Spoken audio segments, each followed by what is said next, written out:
નમસ્કાર, આવાજ જનતા કી બાતથી હું દક્ષેશ ભાવસાર આપનું સ્વાગત કરું છું। ભારત સરકાર માટે મોટી સમસ્યા આવી ગઈ છે।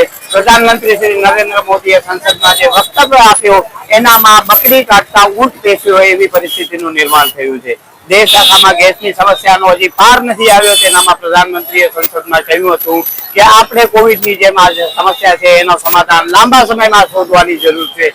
તેનું પરિણામ અમારી પાછળ દેખાઈ રહ્યું છે કે લાંબી લાંબી લાઈનો પેટ્રોલ ભરાવવા માટે લાગી રહી છે। હવે પ્રધાનમંત્રી એક તરફ સંસદમાં એવું કહી રહ્યા છે કે આપણે લાંબી યુદ્ધ માટે તૈયાર રહેવું જોઈએ અને આ સમસ્યાનું લાંબુ સમાધાન જે શોધવું જોઈએ।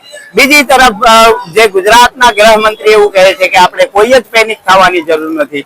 આમ બંને જે ગૃહમંત્રી અને પ્રધાનમંત્રીના જે નિવેદનો છે એ કોન્ટ્રાડિક્ટ ઊભું કરે છે અને એનું પરિણામ મારી પાછળ દેખાઈ રહ્યું છે કે જે લોકો ખૂબ મોટી લાઈનો પેટ્રોલ ભરાવવા માટે લગાવી રહ્યા છે અને એ લોકો અસમંજસમાં છે કે આવનારા ભવિષ્યમાં પરિસ્થિતિનું કેવું નિર્માણ થશે।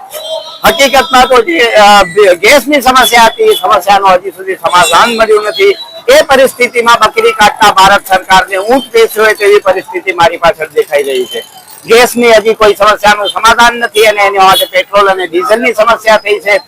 જે પેટ્રોલ ડીઝલ એસોસિએશનના પ્રમુખ છે એમણે પણ નિવેદન આપ્યું છે કે અમારી પાસે પૂરતો સ્ટોક અત્યારે છે, પરંતુ જે ઉપરથી સપ્લાય છે લિમિટેડ સપ્લાય છે, એટલે તેમણે પણ કદાચ વાહનોને એક લિમિટમાં જ ગેસ અને ડીઝલ આપવાનું નક્કી કર્યું છે।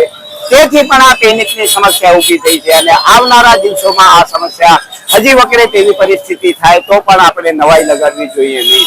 ખાસ કરીને જે યુદ્ધની પરિસ્થિતિ છે અને યુદ્ધના આગલા દિવસે કે 2 દિવસ પહેલે આપણા પ્રધાનમંત્રી જે ઇઝરાયલ જઈને આવ્યા, પરંતુ આપણી IBCBI કોઈને પણ આ પરિસ્થિતિની ખબર નહોતી અને આ પરિસ્થિતિનું નિર્માણ થયું છે। તો ક્યાંક ને ક્યાંક જે દેશની નીતિઓ છે એના ઉપર પણ પ્રશ્ન ઉભા થઈ રહ્યા છે। નમસ્કાર, આવાજ જનતા કી બાતથી હું દક્ષેશ ભાવસાર। તમને અમારી સ્ટોરી સારી લાગે તો લાઈક કરો, સારી ન લાગે તો અમને સૂચન આપો, પરંતુ સબસ્ક્રાઇબ કરજો જરૂર। નમસ્કાર।